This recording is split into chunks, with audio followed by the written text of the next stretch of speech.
Hey, everybody, how you doing? I, there we go. There you go. You're here now. That's Rob's fault, but I'll take it anyway. Good to see you, buddy. It's been a week. Yeah, it has been, man. I It know has been. Tired. our quality 2 hours every day or every week. Sorry. It means a lot to me. I love it. I Love know. it. To everybody else out there, welcome to Makeshift Mondays. I'm Ramón Perez, and this is Eric Vedder. yeah. Yesterday we did And this is Makeshift Mondays. what? And this is Makeshift Monday. Yeah. Yesterday we went on a studio brewery tour starting at noon. So for 14 hours, we drank beer and lots of vodka and tequila and things. And so yeah, it's a Oh, hey, Sheldon. Thanks, buddy. Sup, bros, killed that. All right.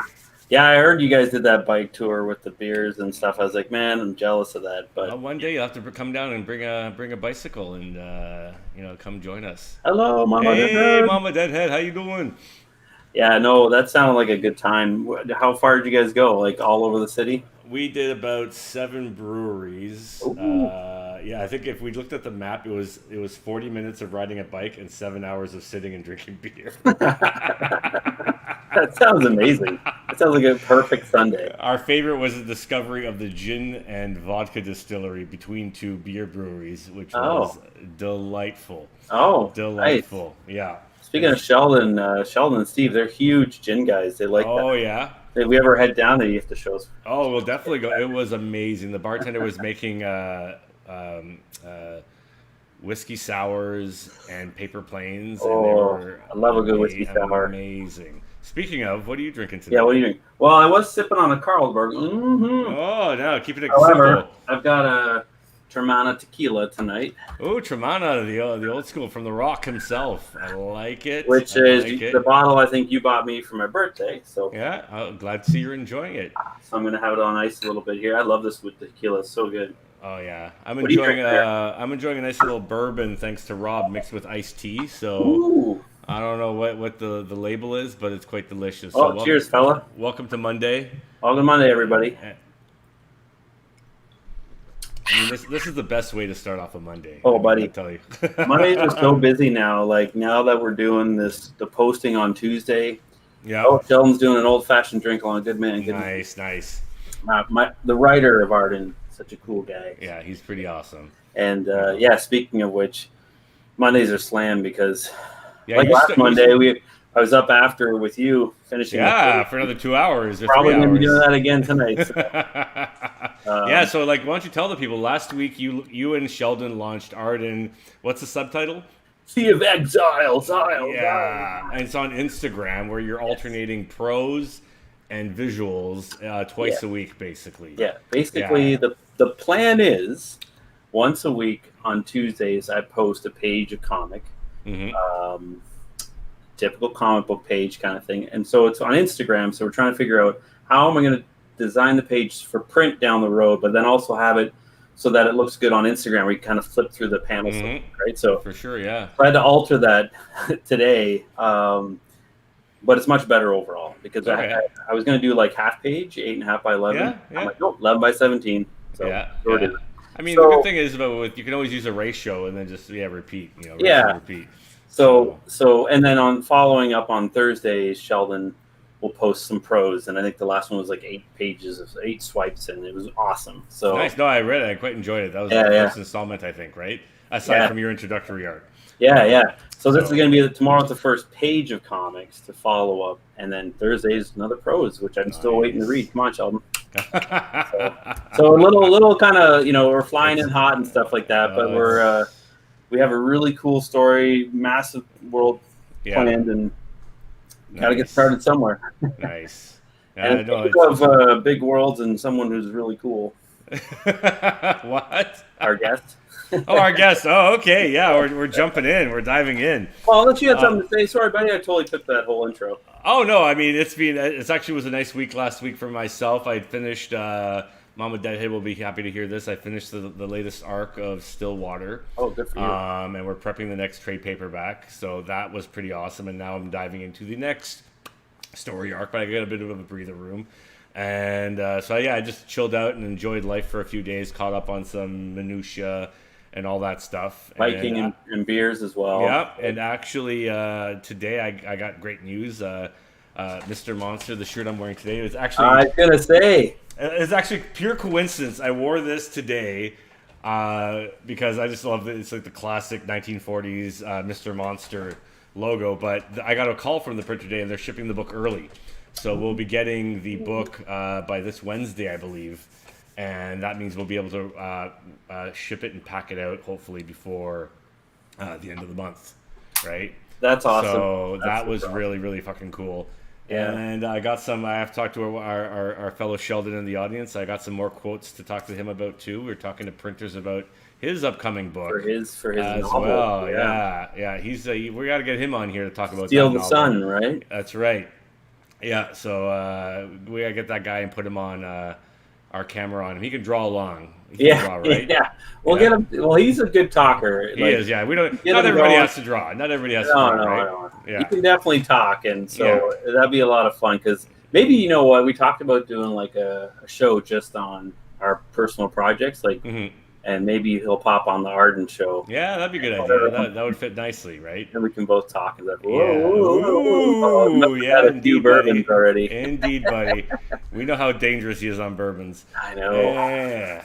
But anyways, jumping in, our next guest, as you were, politely introducing, I've known this woman for must be 20 years now. Oh, wow. We met way back when in the webcomics world when I was doing Butternut Squash with Rob, and she was doing Girls With Slingshots.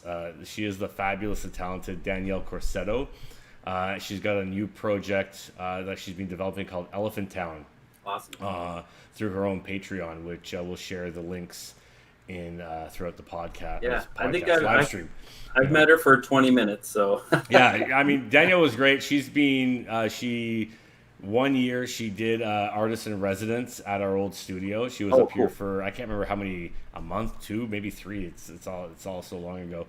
And we've met at many different cons over the years as well. So let's bring her on. Yeah. And there she is. Oh, you've got your drawing glove. You're ready. Oh, man. I'll put my carpal tunnel. Don't mess with me. There we go. There you go. I feel left out now. This is an old man glove for carpal tunnel, so it's cool. I should have brought my Michael Jackson glove from my childhood, But I joke, but I actually asked my parents, and I got one for Christmas one year. That's adorable. Nice. How you doing, Danielle? Pretty good. Yeah. No. How's the end of summer? I guess it's never-ending summer there. You're like in an area where it doesn't really become. Does it snow heavily? You're in. It used to. Yeah. Like we had a huge amount of snow back in 2016, and what's a huge amount of snow for you? I'd say about. Can I say 3 feet, and you guys would understand that? Oh yeah, totally. Okay, all right. Yeah, does that translate into Canadian? No, it's weird because Canada's like this weird mashup of metric and imperial. Yeah. Like we were taught, like when I was growing up, we were transitioning into metric. You know what I mean? And weird. so like we had to learn both here, right? So like while legally where everything's supposed to be in metric, we still use imperial for a lot of things off the. Okay. You know what I mean? So yeah, we gotta know. We know what 3 feet is basically. That's a lot of snow. It is a lot. That's a decent amount. Like Rob would have a hard time in that. Yeah. He would. I'm sorry, buddy. Sorry. Oh, it would be so cute though. But, it's pretty warm here, but it's actually cooled off right now. I've got the windows open, so I'll mute myself if a train comes by. But otherwise, we got the cicadas. And... I was gonna say, I hear the cicadas. That's pretty awesome. Oh, you can hear them. Great. Yeah. Oh, I thought that was your mic, and I'm like, we're getting feedback. I thought I had that going. What? That's new. Isn't that isn't this year supposed to be a really big cicada? So it was, and luckily because I'd have the windows down otherwise right now. It was back in, I think, May or June, and it was, so it's every 17 years, and I don't remember 17 years ago, but it was absolutely insane. You could not go out and have a conversation in my yard. Wow. Yeah. Like, is it like clouds of them? Like how, like... What's cool, I mean, they definitely will like kind of dive bomb you, and they're big, and they're like harmless. So it's just funny. It's just like a bunch of drunk bugs kind of attacking you. But they were all in my pear tree, and this is one of the most amazing things. I really want to try to comic form this because I can't imagine another way to do this. Like I tried to take video, did not work. But they kind of have like a thrum to them, like they'll go in and out. And when you get back and you actually see what's going on in a huge tree, they're all at the same time synchronized, flying up off the leaf they're on, flying back down, making a loud sound, and then doing the same thing over and over again. Weird. I felt very high. I thought that something was wrong with my brain. It was amazing. The tree's like breathing and undulating. Yeah, kind of it looks like a weird lung. Wow, that's crazy. And then they like within a week they die or something, or is it like how? It's very quick, isn't it? Or I think they last actually quite a while, like a few weeks each of them. But then there's also like more and more of them that keep coming on. Because I'm right next to a river, we noticed actually they were hatching at exactly 65 degrees with the ground being that temperature. Oh, interesting. And so as you got closer to the river, it took longer for them because it was cooler ground. Oh, interesting. So we just saw them popping up all the way down. In layers kind of thing. Yeah, these things, such a weird creature. It just buries itself for like 2 decades, comes out, has sex, and then disappears again for, you know what I mean? It's like, it's kind of a good life, I guess. It's not bad. You know what I mean? Yeah. It's just like weird. Oh, nature, you're so weird. Oh my God. We had a few comments pop up there. What's going on here? Danielle inspired me to make a comic for my art school thesis back in. Thank you, Rob. 2014. Oh, nice. Oh, thanks. That's so cool. Magpie flies, right on. Nice. And Mom and Dad had the same thing I did. I thought there were cicadas at my window. It's kind of nice and tranquil. It's just kind of like, oh yeah. If it gets bad, let me know. It's cool. It's like you're adding this whole other layer now to the live stream. It's kind of amazing. They're better hosts than we are, actually. They do pretty well. Yeah. They're very consistent. They're just keep it talking. It's good. They're repetitive, though. They're repetitive, but I mean, reliable but repetitive. Yeah, that's what you want, right? Too much. A super glove here. So are you working traditional tonight or yeah? Visual? So I actually last night while I was coloring my Elephant Town page, I listened to I think y'all's first one. Just give it a listen and see what it was like. And I was like, oh, sweet. They're just like chilling. It's a drunken draw. It sounds perfect. Yeah, that's exactly it. And so the problem is I can't talk and create something at the same time. I'm just balls at it. I'm so terrible. Yeah. So I just decided to take out the header image that I'm using for Elephant Town, print it out really big on watercolor paper, and paint it. Yeah, it is hard to draw from scratch, I find, and do a live stream. Like I'm usually... Especially comic stuff, especially that, because you're like you're having to break down panels, and it's a whole other brain process, I think. Yeah. I agree. But that's sorry. But are you doing like your comic? You're actually doing digitally, right? So I'm doing the basically everything except for the inks. So I do the inks traditionally. Oh, I couldn't get away from that part, So it's funny, like you can tell that I love that part so much because it just goes by in like an hour. I'll just like knock out all the inks immediately. Wow. And kind of cry afterwards and be like, oh, this is my favorite part. Why is it over? Why is it so fast? That's actually kind of what I want to do for my next project is actually pencil digitally, print it out, and then do traditional inks. Because I think that's in my personal opinion, that's my favorite way to use digital. Because it gets rid of all that messy build-up and errors that you have to fudge around with. Yeah. But then you can actually, like you said, play with the ink stage, which is like a zen kind of moment. You know totally. What I mean? Do you have a new project that you're? Are you just saying like abstractly sometime when you do another project? No. I do have one. I've been working on layouts for it. I can't. It hasn't been announced, so I can't say anything about it. But it was one of those projects that I signed on for. It's part of. I'm doing one issue of a series of books, and it's just a one shot on my part. But when it was a topic that drew me in, and the topic when I heard the topic and the setting, I was like, I can't do this digitally. It's so visceral, the topic, and so what's the word, like emotional, I guess, if that makes any sense. Yeah. It's hard to explain without giving it away. But when I do, once announcement, I can talk about it more. But it's like I have to get in there and do like everything physically, whether it's like brush, toothbrush, texture, fingerprints. Like I really want to get in there and get messy, right? Yeah, nice. So, you know. Oh, Danielle, Kick-Ass. That's Jamie.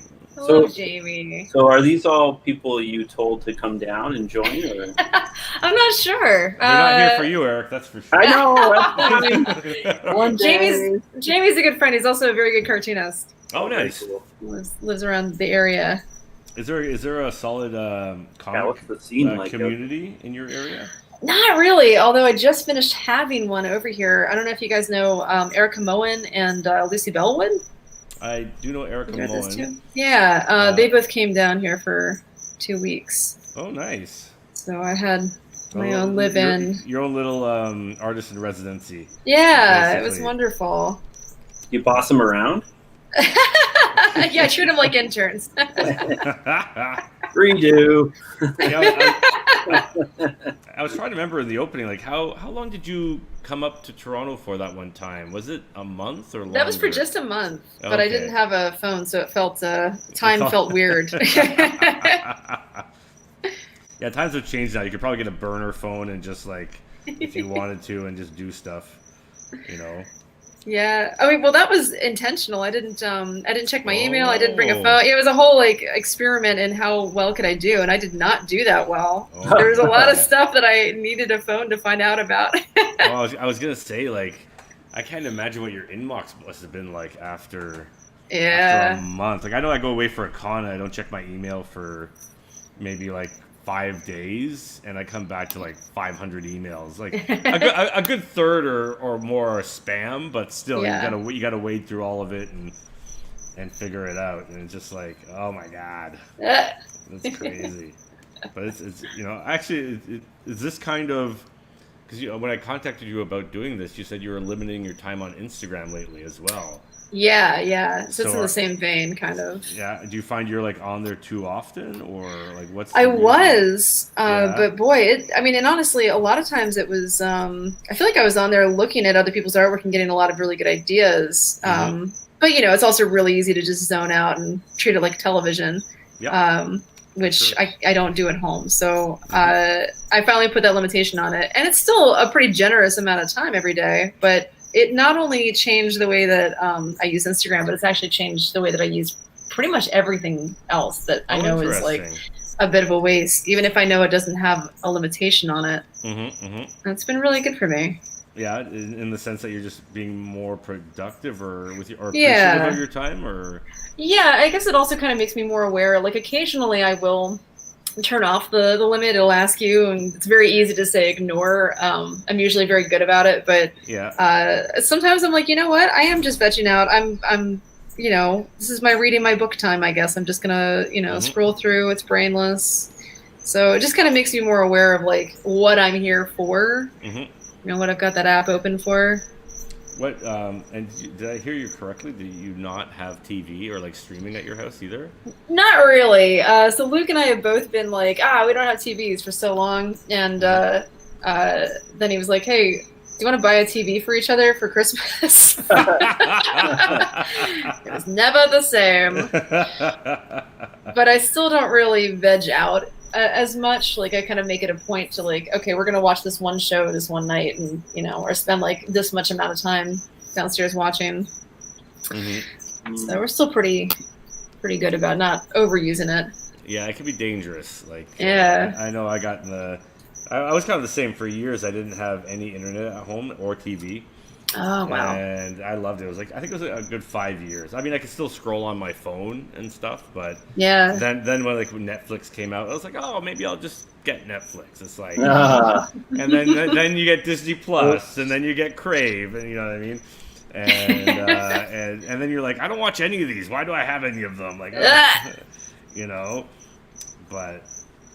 It's weird how like sometimes I'll come home and I'll just sit in front of the YouTube app and just kind of veg out, which is dangerous. You know. At least part of the reason I need to do it is that I don't have a separate studio space, so I have to kind of keep it Okay. All my devices generally, unless I'm working on one of them, they stay out of the room. Like all their charging plots are outside somewhere else. Okay. So that helps out a bit. Oh, nice. Yeah, I mean that's one thing I love about a studio. I don't watch anything here other than my email and my and like I like listen to a podcast or something while I'm drawing. But yeah, I can't. I'm not one of those people that can watch new things. Like I know a lot of artists who will binge watch TV series while working. And oh man. And I can't because I just want to watch the show. I don't want to draw anymore because I'm getting into the show, right? How about you, Eric? Do you watch at all stuff while you work, or is it mostly just this happens every time we do this show. Like for the first 20 minutes, I'm completely tuned out. I'm so selfishly involved in whatever I'm doing. And I'm like, oh yeah, those guys are talking, cool. And I'm just like trying to get myself started. So he's like, drawing is hard. What was the question again? Oh my god. We were saying, like, well, do you like watch stuff while working, like TV shows or movies? Or all like the time. Really? Really? Oh yeah, I love having. If I got a lot of work to do, I put on like a. But is it something? 7-season Netflix show, and I burn through the episodes while I'm working because I have to sit down and work, and it's like, I don't know if I'm a great multitasker, but I think sometimes I am, and I think that helps me so much with like. It's like, I don't know, like working's boring sometimes, right? So, I want to get it done, and I have to get it done. So I settle in, and I'm like, okay, how do I like reward myself or fool myself into working on all this? And I get right into it because I'm excited to watch the show. So I'm sitting there drawing, getting it done. And then I feel good because I'm getting it done, and then I just keep watching. Yeah, I watch a ton. So, but even stuff you've never seen before. Oh yeah, totally. Really? You don't get sucked in and like want to like look at it? I'll cruise through. I've done this for years at all my jobs. I'd run something. It's fascinating because you guys are just background noise while I work. Exactly. No, like I just like I can watch. I think I watched all the Sopranos that way. Like I just like. Yeah, see, I would want to watch the characters get into their like body language and. Well, like it's so weird because I didn't think I'd be able to do that because I'm like I really like paying attention to all the little nuances and things, right? Yeah. Like you're talking about, but I just found it helped me. It stuck me in my seat to work, and it really was effective. And I got to get through a lot of shows I wanted to watch that maybe I wouldn't take the time to sit down. It's like I had to do two things at once to be like, wow, this is enough to make me do both. So, I don't know. I probably got some issues. But you know what's interesting? It's like the guys I know, like yourself, Scott Hepburn, Joe Vreens, and I'm not sure if Dax falls into this, but you're kind of a bunch of guys I know that were a group, and you all have this habit of watching things while working. And I don't know if it's just like an era. I don't know if that came from like the animation days at Sheridan where you're like, shit, I got so much shit to do. I got to put on a movie to make myself stay awake and get through this work. I don't know. I find it strange too. But anyway, Sopranos was good. I mean, I want to watch that too. But I feel like I can't watch it while working. There's no way. I would be could not do it. I would just be staring at the screen going, this is awesome. And they're coming out with a new one, aren't they? Like a movie, I think it is. It was a TV show. Like, is it a TV? It's about him as a young kid, right? Yeah, I thought so. Wait, who's drawing that? Oh, that's me. Thanks, Mama Deadhead. I was going to ask, is that Farscape? This is a new character from the next installment of Stillwater, where things go horribly weird. No, it's kidding. don't tease her like that, man.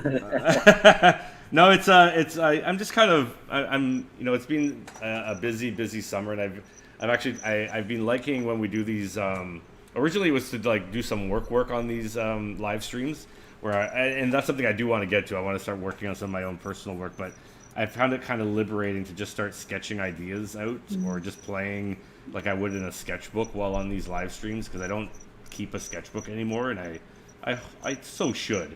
I always see these artists posting all these great like sketchbooks, and this is what I drew over the past year, and I'm like, I hate you, you know.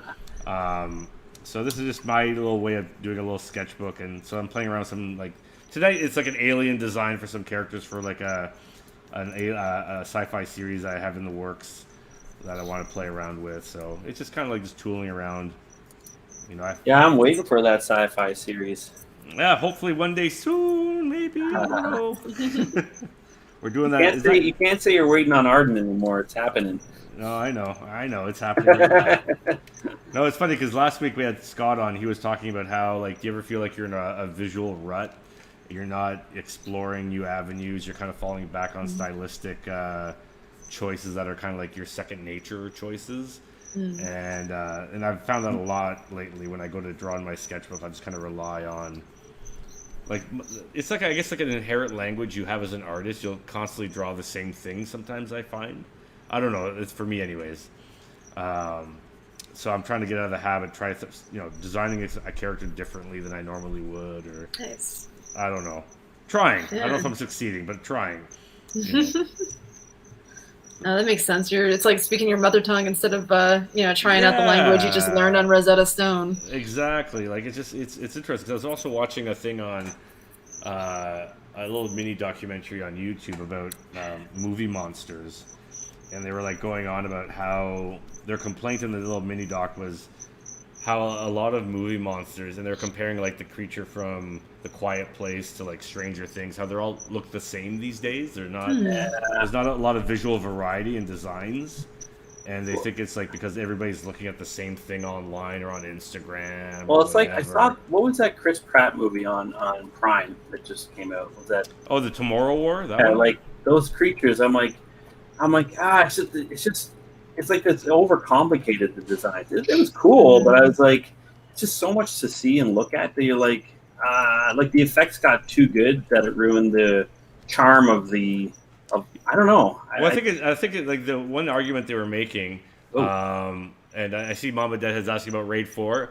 Before we're going to be going on live sometime. We haven't had an exact date yet because we're still fulfilling our last Kickstarter, but we're looking at mid-September for our Kickstarter for Raid 4. So we'll keep everybody abreast of it. As soon as we know, you'll know. And we'll share it. Trust me, we'll share it. We'll let everybody know. Everyone will be sick of it. They'll be like, oh, great. Yeah. But the one cool thing about the documentary was they were saying like how back in the day when people had to physically make costumes or monsters, the limitations of the technology forced you to think differently. Yeah. Where now, because you can do anything, it's almost people are thinking the same because it's so easy to do. And it kind of, in a weird way, makes sense. Like, they're like, for the aliens, creature, they were like ripping up condoms and using weird jelly and like all this weird stuff. But I don't know. It's very, very interesting anyways. And I know I fall back into that bad habit of like, just some sharp teeth and some tentacles and you're good. What else for sure. I'm not saying I know what I'm doing, but I just kind of noticed that. I'm like, there's not a lot of interesting enemy creatures. Yeah. Maybe that's where you got to go to the indie films because maybe they have lower budgets and they're like, oh yeah. They focus on the story and stuff more, and you're like, you know what? Because that could be part of it too. The story of it could be lacking to help push reinforce the designs or whatnot. Yeah, it could be. Yeah, for sure. I'm just talking concept style. Talking nonsense. It's like, that's what my job is. So Danielle, we mentioned it earlier in our opening. Exactly, Pat. I agree. What? Oh yeah. Bill Pat Ingleby. Nice guy. I like that guy. So Danielle, you're working on Elephant Town through your Patreon. Yeah. How big is this book, and are you close to being done? So I know you've been working on this for a while, I think. Yeah. Well, I started it last year, conveniently, right when the pandemic shut things out. Yeah, it's only been. Oh God, you're right though. I wasn't working on it when I was in Toronto at Raid, but. No. I was starting the ideas for it, I think, already at that point. So I may have been talking about it. Maybe, yeah. Because I remember I think you had another project that I'm blanking on the title, and forgive me, that you did around the time when you were finishing GWS. And I think you were just drawing it, though. You weren't writing it. I think it was the other way around. I was writing. I was writing but not drawing. Boo! It's Sex, which is a sex ed comic. Yeah. Oh, very cool. Yeah, that was super fun. And now it's like this is like you back the full game, doing everything. Yeah. So I've been doing like the character designs and stuff for this for a really long time. I've really given myself some time to work on it, but it's gonna be.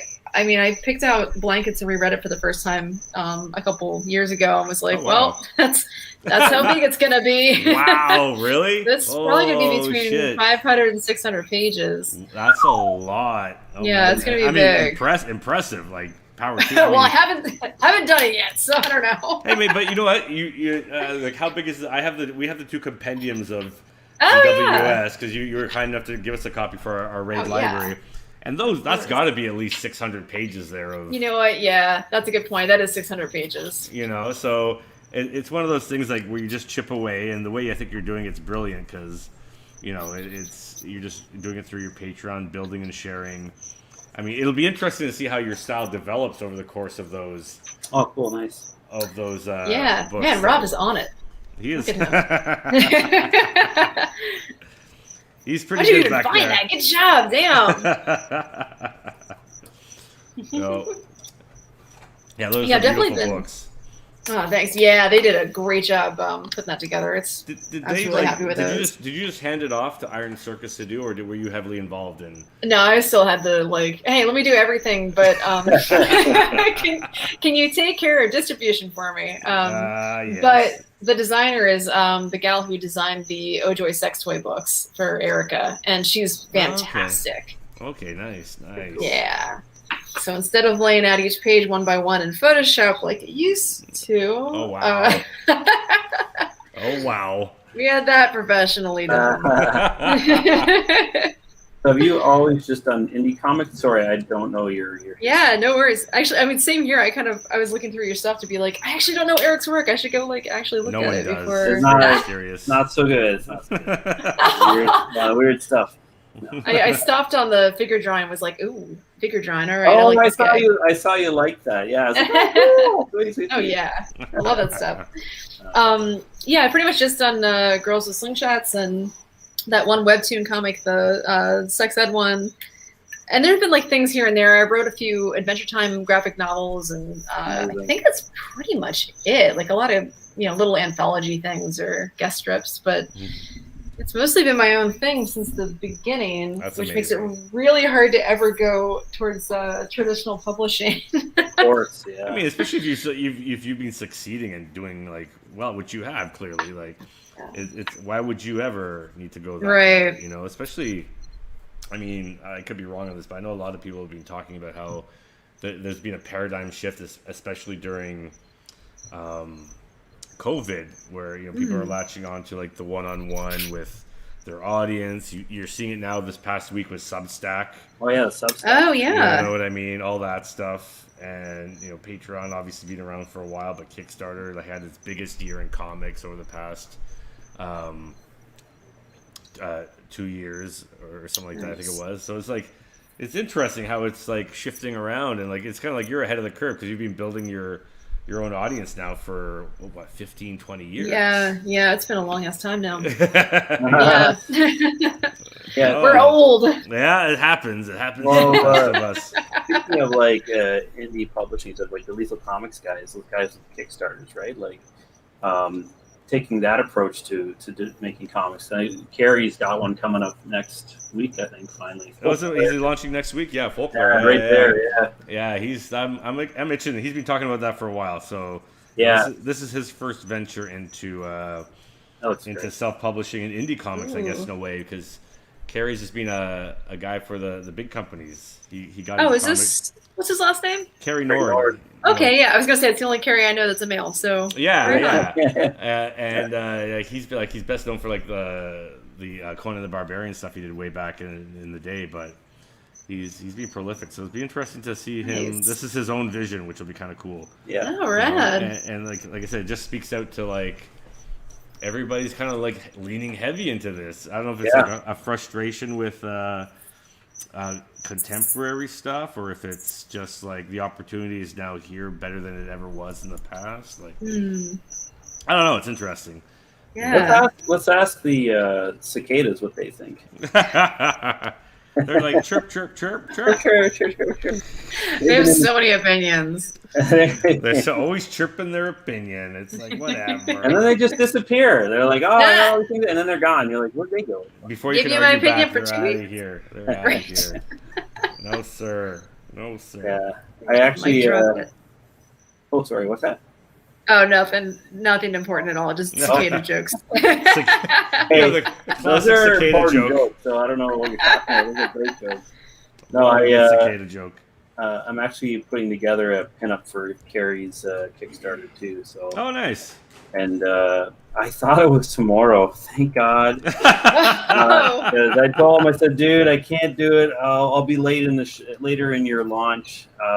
I self-invited, so I mean, he doesn't have to let me do it at all. But he's excited to have me do a piece, and then he's like, "Oh, well, it's a good thing it's next week." I'm like, "Sweet!" So the plan is to get that done. All set. All these other things I'm trying to do. So, yeah, I'm looking forward to that. It looks pretty wild.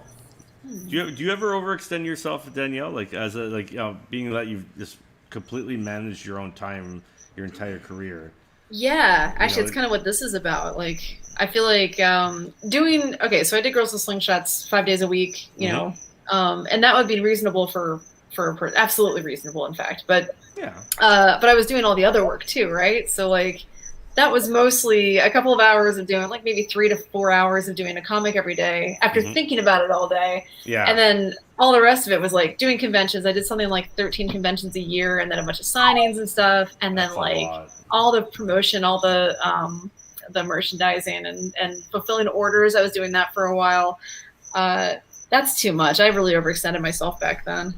I mean, you were younger. You're full of energy. Right.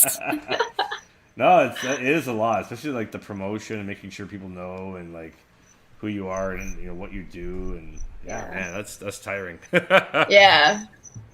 So truly. now, but now with this, do you feel like, do you find you still have to do that as much, or you've now built up enough of a fan base that they kind of just naturally kind of come to you, and then through osmosis you gain new creators, or are you still finding you're having to do a lot of PR as well still? Or I have pulled back so much. I feel like it's unfair in a good way. Like, I don't understand how this is still working, but it's working. That's good. It's a good problem to have. I'm not going to question it. I'm not going to rock that boat. Well, it's been really good. You want to keep going, right? You can't burn out. Like, man, work can get sometimes really busy, and then I have to continue into the night. Oh God, yeah. And no complaints. I'm very, very blessed, very happy with everything. But then I decided, let's launch a weekly comic. But anyway, we're giving it a shot, right? See what happens. But I also was going the other way, where I was like, man, I can just coast. I mean, yeah, you have a job. You don't really have to worry about it, right? Yeah, very, very. Like I was like, I don't really have to try anymore. Like, this is great. Like, not at work. I mean, like just extracurricular stuff is like. But I mean, that's why I love being part of the raid, because like it kind of keeps that fire under your ass. Like, okay, we're gonna do all these. We're gonna do this. Or when we were going to conventions, it was like, all right, well, what am I gonna bring? What am I gonna print? And I got commissions, and it's like, it's just a whole other, I don't know, another angle of art that you're not used to. With now that COVID's gone, I'm like, oh man, what was that like? I can't, or not gone. Sorry, I was gonna say, now it's gone in Canada. It's completely gone in London, Ontario. It's like, God damn it! Yeah. I should have stayed up there. Damn it.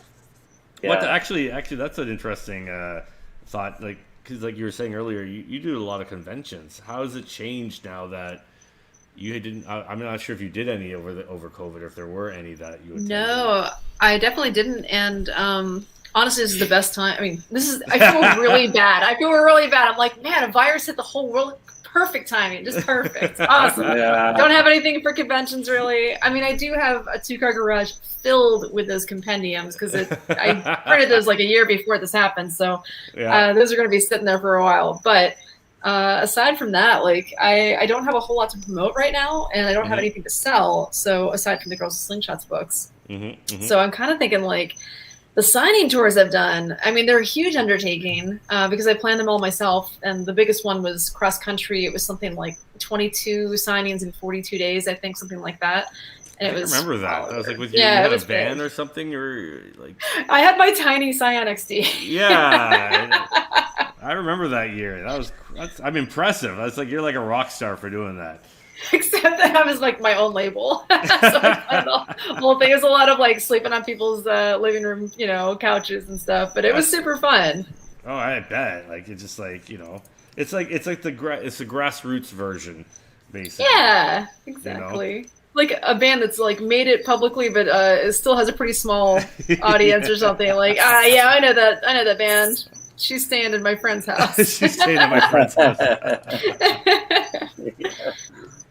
But I think I want to do more things like that because it's I hate being indoors and I hate being away from windows. And that's all. Like a convention is just they're getting longer and longer. I feel like every convention that used to be 2 days is like 4 days now. Oh my god! Right? I can't stand it. It's like I feel like a couple can pull off like being 5 days. Yeah. Maybe, but like for the most of them, they're just basically making it just like they're just expanding what naturally fits into like 2 or 3 days. Yeah. And just for the first few I went like that. I would always just skip out the first day because I was like, why? Yeah. Like, why? That's fair, man. It's a lot of work. Come on, guys. Yeah, right? But the signings are like. Are you eager to go back to doing that kind of stuff? Or are you like no? Not at all. He's like, I feel like as long as I can, get loud enough about signing tours, then I can just go. People won't have to pay $50 to come in and see me. It's free. Oh, of course, yeah. And usually I'll try to buddy up. If there's like another artist in the area, I'll buddy up with them and we'll have like so you're not just showing up just for me, you're also showing up for other artists in the area. We're all kind of helping each other out. It's way more fun. And that's really the other reason for me to go to convention is like to see other cartoonists. And now I'm just telling them to all fly out here and hang out at my place. Yeah. When you planned that tour, did you like plan the states and the stores according to where your fan base was, or did you know that, or were you going in blind, just going one store in every state or whatever it might be? Actually, I should not act like I did this all myself. I had 2 interns that year. Okay. And one of them, Steph Zupo, was I guess they go by Teppy now, but they were the most helpful person on the planet. Like everything. Oh my God. It was, I asked him, on the website, where do you guys want me to come to? And Teppy just went through the whole thing. And like every answer, I think there were a good like 300 or 400 answers of where people wanted me to come to. And just made a big long list, organized all the, looked out for places that I could sign at. We just went one by one through each place and figured out a route. And it worked out really well. That's really cool. You're getting a question there, Danielle. How often are you usually on the road when there's a global pandemic? It's going to be different now just because of the new project, actually. It's funny because the pandemic now, I'm like, I'll use that as my excuse for not traveling. Sure. I think we all did. Right? Sorry, can't make it pandemic, Right. Yeah. It used to be, I would at least do a couple of signings that I travel to, and it would like kind of be usually like Northwest or, I'm big in Canada sometimes, so like, that's right. I want my excuse to go to Toronto and to Montreal, and still haven't done Ottawa, but you know what? You should also plan. I bet you probably have a great turnout out east in Halifax or something. There's a great comic community. Yeah, I did one there. That's right. Oh, I drove all the way out there. That is a long haul. That's like going to it's Florida. Yeah, just the opposite way, basically. Yeah. Exactly. Yeah, basically. Yeah. I had a pretty good signing there too. Yeah. So, and I'll just, I've got friends in Nova Scotia I stayed with, and also cartoonists, and just got people along the ways that I want to go see. My best friends live super far away from me, so I try to plan to go see them and roll it into a signing. Yeah, for sure. It's like, I love you. You're a great friend. I just need to write it off when I come visit you. It sounds kind of shitty, right? I'll come visit you when I can have a signing and a write-off. Yeah, like taxes are due soon. Like what worked for you, but mostly for me. It's all When's a good time for me to come out around the time that I need? I need a lot of receipts. Are you around? Well, man. Eric, do you do conventions? I don't know really what your business is set up to do, or how long you've been drawing, or. I was part of Udon Entertainment. I don't know if you know Udon Entertainment. It's Vaguely, yeah. Capcom comics and stuff, like way back, like early 2000s. I was part of that crew. That's kind of where I got started in the convention scene. Okay. We go to the Toronto and San Diego, and we have a big setup down there because Capcom and stuff. And once we got the license, it was kind of next level, which was really cool. We all got to work on it. Yeah, I grew up playing those games, so it was really cool to be like a Capcom artist. So, and then I just did a bunch of like a G.I. Joe run.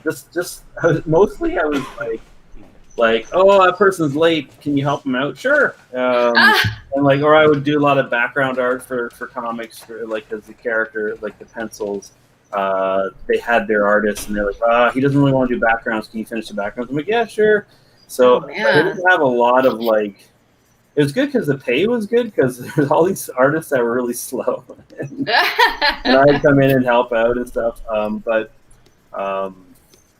I had a couple of. I think the last kind of major run I did was I worked on the Darkstalker series for Udon years ago. Before I moved here to London, I think 2009 to 10, somewhere in there. I did a 4 or 3 issues miniseries with Joe Vreens. Actually, he did a bunch of it too, and that was kind of the last regular comic work. And then I've always been kind of with the Raid Studios, going to conventions, selling Capcom prints, doing Capcom commission stuff. So, and then concept art just kind of took over. Now I'm just trying to work on my own stories. Oh, nice. So yeah, I don't have the traditional kind of comic experience. I did do an issue of Fantastic Four once. I had some mainstream work that I did, and so people will bring it, and it's like, oh my god, that's one of the 4 comics I had. But it's like I did the Marvel, DC, Image, Dark Horse. I did all that stuff, just kind of piecework here and there. But I think I also I was not very good, so I think I phoned things in a little too often. So I was like, yeah, I need to be a bit more professional. So Raid is really helping me, and especially Ramon's I'm always berating him. That's what I do. It's like, come on, Eric, you can do better. Yeah, he's not wrong. He's not wrong. So, but ultimately, comics are great and all, but I just didn't want to put the effort in for other people's projects. I just want to work on my shit, and that's kind of what I eventually got to. So nice. And Raid's a key part of that. And Sheldon, who I met at Digital Extremes, the company I work for, I invited him to be my writer on it, and it's been amazing. So nice. Yeah, so that's where we are. So I don't really did a lot of concept art. So excuse me. So that's cool. Concept is it's actually great way to get into it. Oh yeah, I mean, concept is the fun part. Well, it pays way better. So, oh, no kidding. That was also a factor why I didn't really like comics. I'm like, this is ridiculous. I have to work that hard for that rate. Anyway, terrible to work, but I mean, it's sad but true. Like I was talking with someone earlier today, and like they were asking me what the current rate was for artists and comics, and like it's sad, but like the big two have been cutting rates for years, which is just depressing if you think about it. That people are making less now than they did 40 years ago. Drawing comics. I'm not saying everybody. They're obviously the bigger names will make more money, but the average artist isn't. And I even remember like companies approaching me, I don't want to mention names or anything, but like companies that were approaching me at one point or another going, yeah, we're looking to offer packages to like companies like Marvel or DC where they get the whole art, the colored art. Would you be able to do it for like $200 or something like that? And I'm like, no. I have a mortgage to pay. Like I have things. Like come on. Yeah, that's not. And it's just like what? Why? I would ask them like, would you accept that? Like because I'm like, really? Like why? Like come on. But it's sad. Like, and I know tons of like artists that will work for like smaller publishers, where they offer like, oh, we'll offer you back end money, and if you're lucky, the project becomes amazing and you do get that back end money. But unfortunately, more often than not, like on a lot of these smaller press things, like you never will see the back end money because you don't sell enough copies, unless it's like a crazy runaway hit, and that happens and it's awesome when it happens. But unfortunately, that's not all the time. And you can't rely on a $20 page rate or a $50 page rate and hope you're gonna make it big on the back end. It's just not feasible, right? No. So I mean, luckily there are some great companies that obviously will pay you what you're worth, but at the end of the day, their companies, they're looking for the bottom dollar to make sure they can afford whatever their budgets are or whatever it might be. So it's rather cutthroat, and especially in an industry where, back in the 40s or whatever it was, companies were selling millions of comics, and now they're selling maybe 80,000, that kind of thing. I think the model has to change or something because, like, people are getting so much free content now, and they don't need the middlemen. They can just start creating stuff, and people love it. So, and they think it's better than the big two or whatever the stuff that they're making. I mean, they're always going to be classics and stuff like that. Those heroes and stuff like that. What's that? The heroes, you mean like the and it's like that's cool, but it's like they're only a lot. They can only, in a way, they've kind of locked themselves into like we can only tell certain stories. It's very hard to go and explore other stories. Where a lot of independent artists and stuff, they're just doing the stories they want, and people want to see that stuff. Yeah. I don't know. I'm theorizing. I have no idea. I got no idea either. No, I think no one really has. It's just like, but you're trying to figure it out, right? Yeah. Have you thought about because you do have a Patreon? Have you thought what's your thought about the Substack? Have you looked into that at all, or have you heard about it? I don't know if you're asking me or Eric. I don't. Well, Eric has no Patreon, so I don't even know what Patreon or Substack is.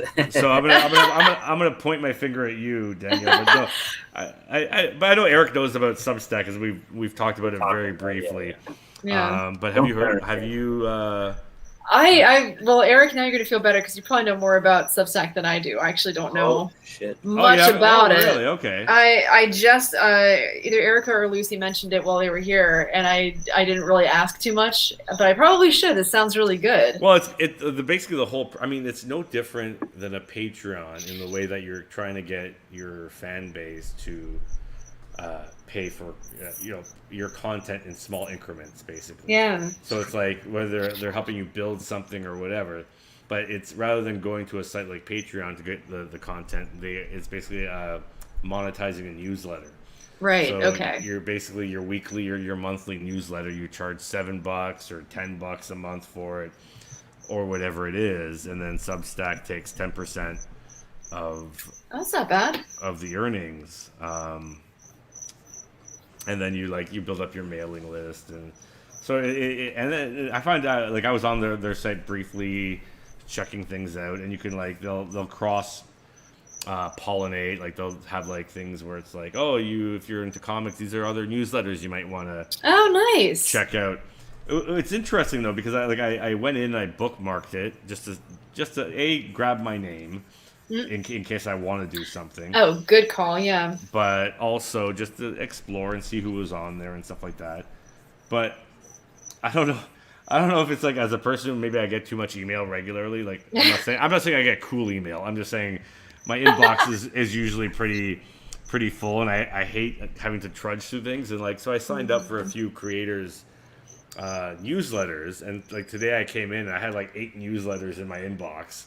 Yeah. And I'm like I don't want to read any of these. Like they're like 10 paragraphs long, and Oh, I'm like is this what it would be like you know, and then do I have to make like folders on my like mailbox to figure out maybe like do it like it's like, you know, like I don't know. So I don't know, like I'm trying to figure it out as like a fan. Like would I want like 10 emails, like say you're supporting 10 different creators, that's already like $70 right there.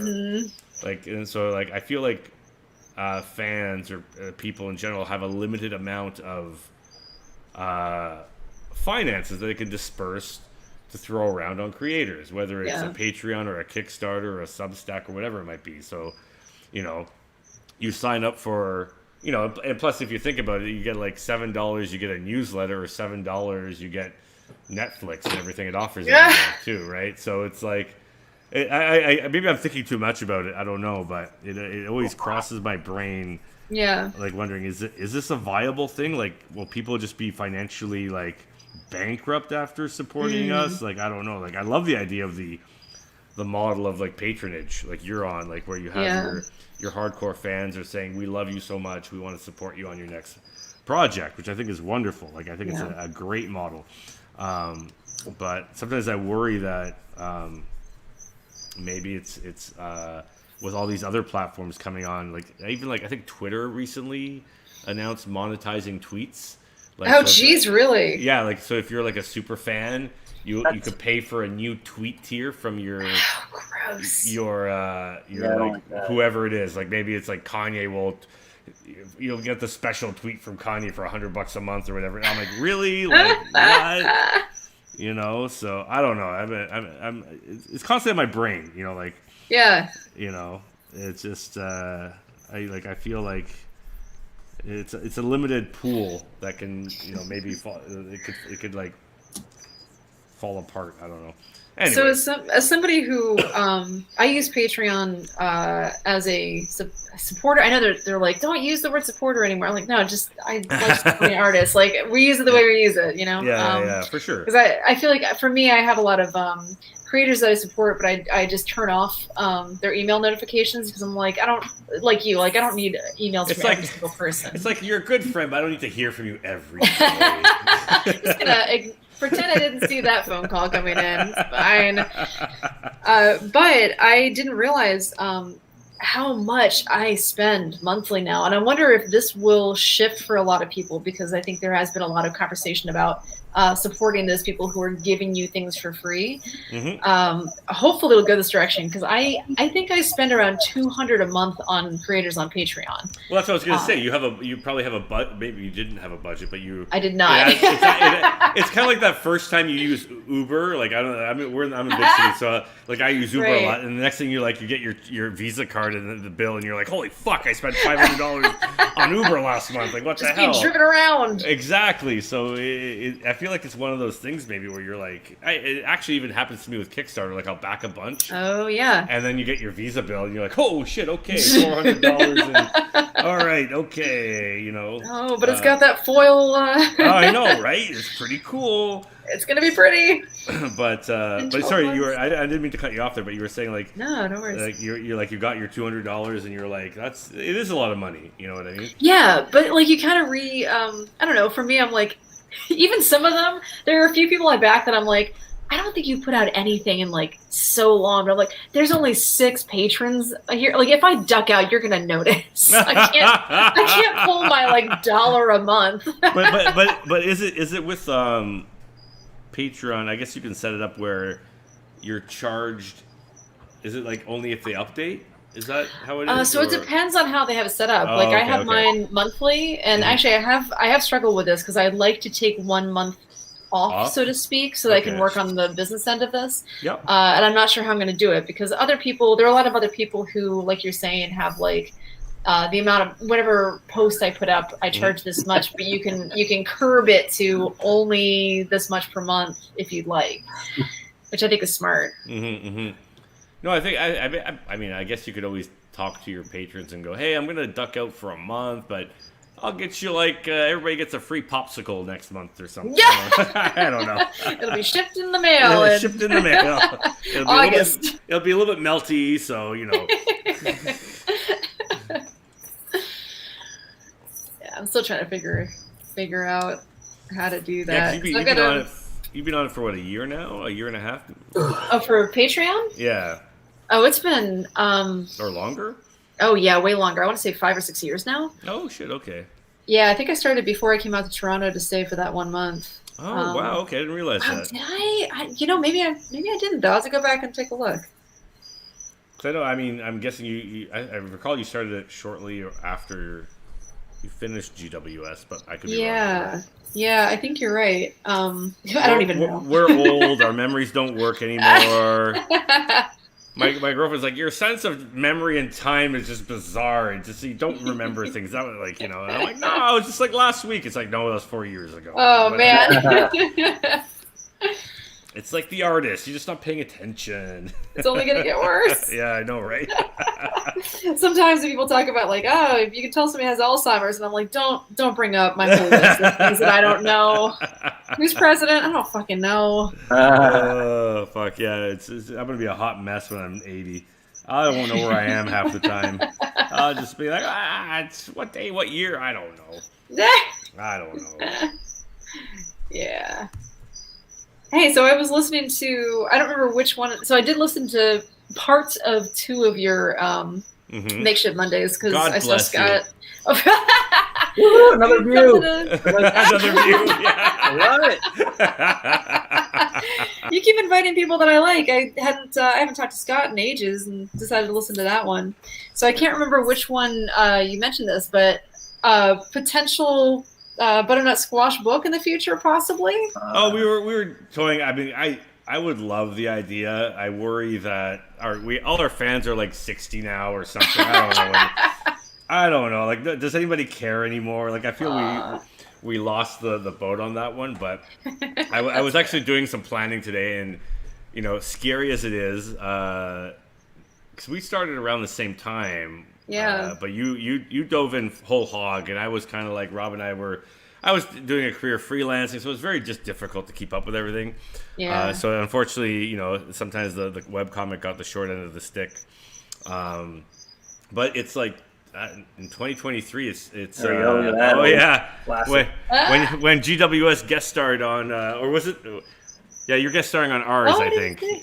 Oh man. Nice. Oh man. Holy crap, Rob, you're so good at this. But yeah, I think 2023 will be our 20th anniversary, so 2 years from now. Oh shit! Is the 20th anniversary of when we started. So I think if we actually do something, and I would love to do like an ultimate collection of everything, kind of like what you did with yours, all the comics, all the extra artwork. Yeah. All the just like, because there's so much stuff we did as well that never saw the light of day. So it'd be kind of an interesting experiment just to gather everything and kind of walk people through a journey. You know, we could also share photos and stuff for like, because we based kind of like you, I'm guessing we based a lot of our stuff on our own experiences. Yeah. And different things. Yeah, I think if we end up doing it, I think it'll probably be 2023, which will be the 20th anniversary. So it gives us some time to figure it out. Basically, if people are interested. If they're still interested now, I hope they are in 2 years. Basically, you know? That sounds good. Yeah, they got one stale. That's the most I can ask for, right? Yeah. You know, but it would be cool to revisit that, and because I remember we've had a couple of fans like were like, oh, I just reread it, man, it's so awesome. Can we like get a? You know, I'm like, yeah, you're one guy. I don't know if I can make a book just for one guy. God bless you and all, but you know what I mean? You're like, you want to, but here's that one copy I did for like, you know, $80 or whatever. You know, if you're lucky. So So Yeah, I that's don't fair. know. We'll see. So many things to do, so little time. I know. You know, like it must be weird, like jumping onto like Elephant Town and the fact that you're gonna. Are you producing? Like I know I see your updates, but I can't tell because I see them on Instagram. So you break them down Yeah. into. Actually, Eric, this would be a great way for you to take a look at how to do comics on Instagram because you were trying to figure it out. Danielle updates her comic on Instagram. Okay. And, Ramon, I'm having a hard time hearing you, buddy. You're kind of really? muffled. Oh, I don't know. Maybe I'm not talking towards my mic well enough. Sorry, buddy. But I heard half of that. what I'm saying is Danielle updates her comic on Instagram. It might be interesting for you to check it out because you're starting to do yours on Instagram. I give you Sheldon and I are just starting some ideas, right? But yeah, so like when you do it for Instagram, is that basically one printed page broken down, Danielle, or? It depends. Sometimes I've got, a page that's just got two big panels on it, and I'll just, it's really weird. It's a fun experience trying to cut it up so it doesn't, so it fits on there, but it's not consistent at all. So a lot of times I'm just like, whatever amount of. I'm kind of trying to make it also a little bit like less, just like an inferior way to read it to Patreon because people on Patreon are paying me, and I'd rather they get the best of it. They get the full experience basically. Yeah, for sure. Yeah. And is it a book that you will eventually see print? Is that the idea? Oh yeah. It's weird that like my boyfriend keeps saying, he'll be like, "Why do you keep calling it the book like it's a web comic?" And I'm like, "It's not a web comic. I'm just previewing the entire thing." Yeah, well, that's essentially it, right? That's like how I like when I started doing Kookaburra, which one day I hope to finish. You but will be 80. Yeah, I will be. But it's like one of those things where it's like for me it was like always like the beta version because like I would do it and it's like. It's in my mind the end goal is the book. Yeah. And I will change things from what you see online because as I look at it and read it online, the pacing is maybe not where I want it to be completely, or sometimes maybe you reread something you're like, oh, that dialogue doesn't work any, like it's kind of shitty. So I want to go back and actually tweak it. So the print version will be, I'm not saying very different, but it will be significantly different, like from a pacing, storytelling kind of way, because it's kind of like it's the first draft online, and there it is, on my ancient Comics Press website from 2010 that has not been updated at all. But yeah, so. But so what I was asking you about your updates is like, so you're doing. If I notice, it's about one page a week or one update a week. It depends. Usually at least two pages generally. Sometimes 3, sometimes 4. It just depends on the story and how involved the backgrounds are. Yeah, so that's like a good probably 3 to 4 years of to hit 500 pages maybe. Yeah. I'm expecting 5 years just because I'm sure there'll be some time in between that I'll have to take off here and there. Yeah, and is it daunting or is it like it's big, right? Like I don't think when you started GWS you didn't go in thinking it's going to be this long. I think you probably just like me. I'm guessing. I don't know. I just dove in. We started telling a comic, right? And then it became a thing. Because I remember when I first met you, I think you were only updating 3 times a week. Yeah, good originally, memory. And then you went to 5, and then I think you went to 7. I think. I think it just did 5. But it was still a lot. Okay. I mean, no, that's a lot. But that was something that grew organically, and then you kind of, I'm guessing, I could be wrong, but I'm guessing you probably at one point decided, you know what, I'm finished. I have enough stories I've told with these characters.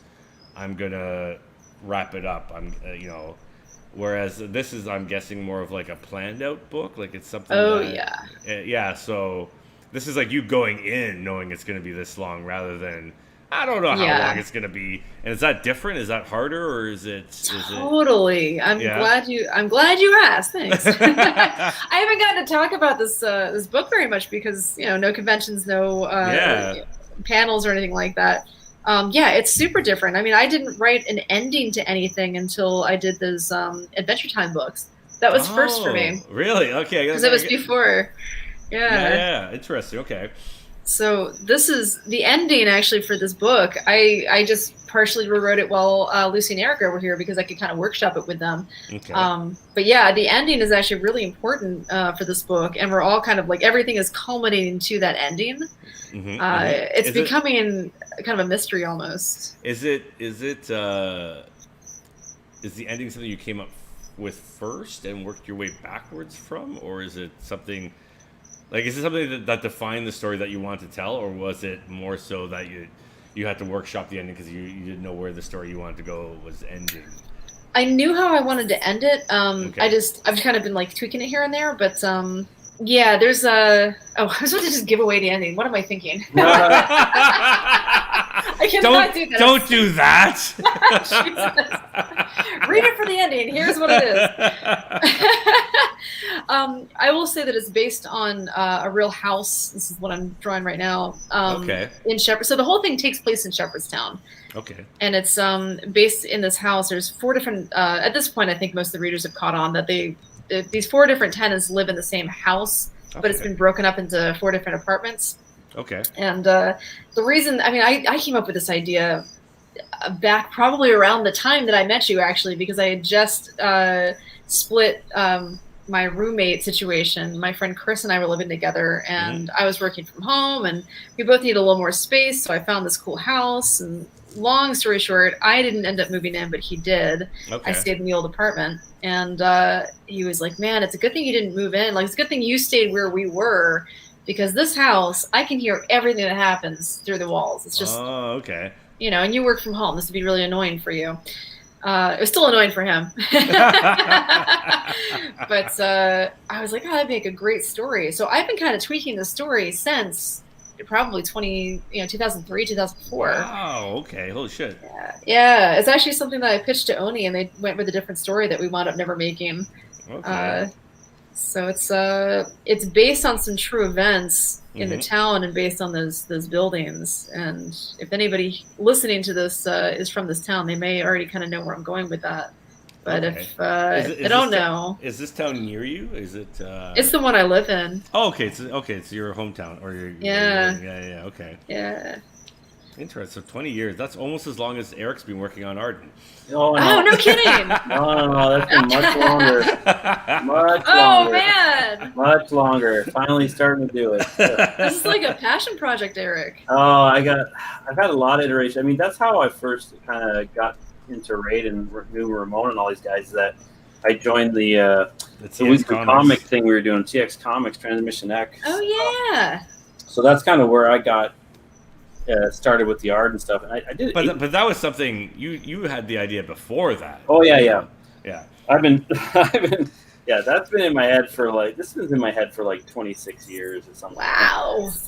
Just a version of it, and it's changed a ton, of course, and you know, having someone else come in and help realize this world and bringing his own ideas that are fantastic, and having a writer involved, like, who wants to write it, loves the world. It's a whole other vibe, because you've been working on your own little bubble for so long. You're like, oh, that's a cool idea. I know it is. It's going to be great.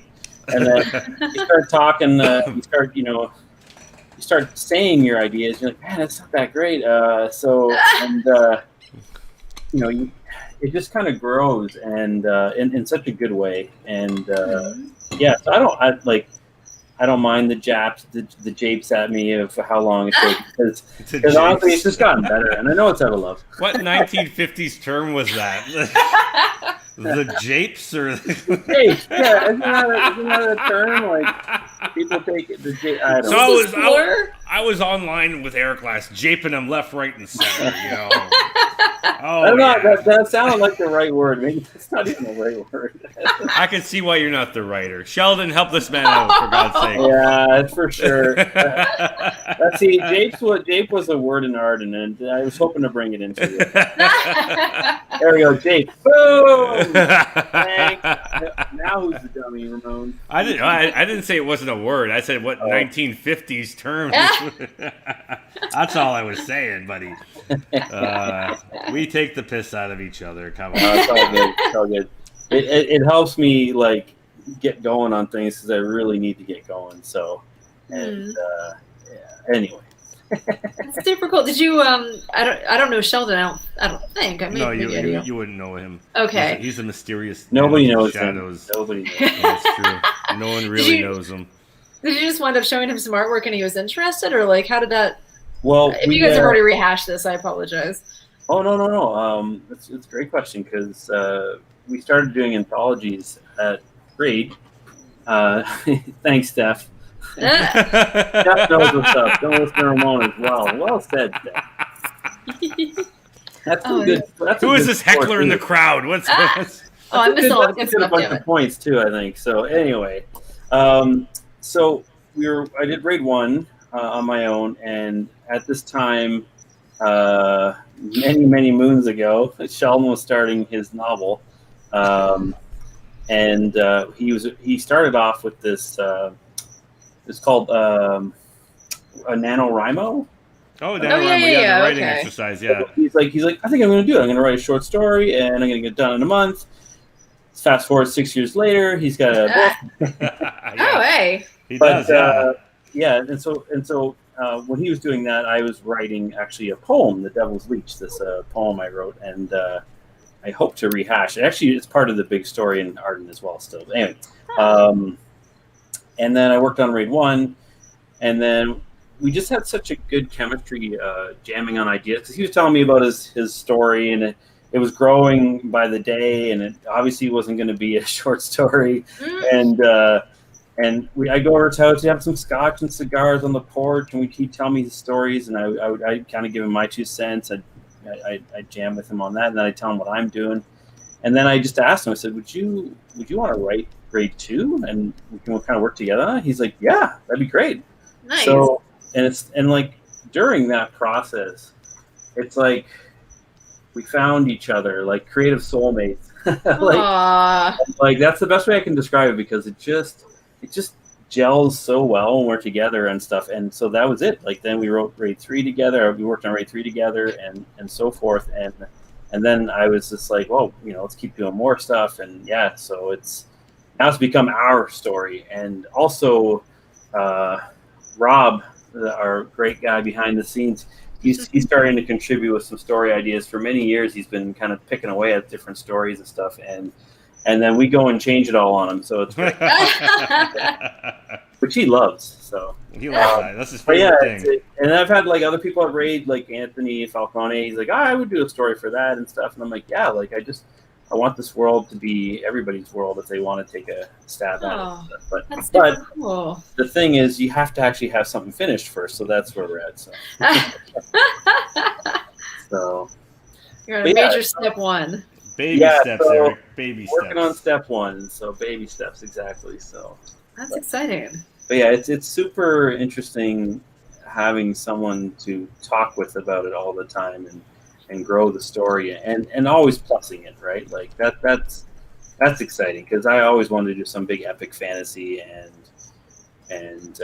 that's where we're headed. And we're trying to we always want to make things more Arden. Like we take our typical fantasy sci-fi ideas, and we're like, okay, well now we got to turn it up to Arden, the Arden dial. How do we make it so weird and bizarre and stuff? So it's super fun. So nice. Yeah, I don't know. That's rad. Take it up to Arden. Take it up to turn it up to Arden, man. Turn it up. So, but yeah. What about you, Danielle? Like, is there some kind of big? I know obviously you're working on a lot of stuff, but is there like some kind of end goal that you're like, I really want to do this one day?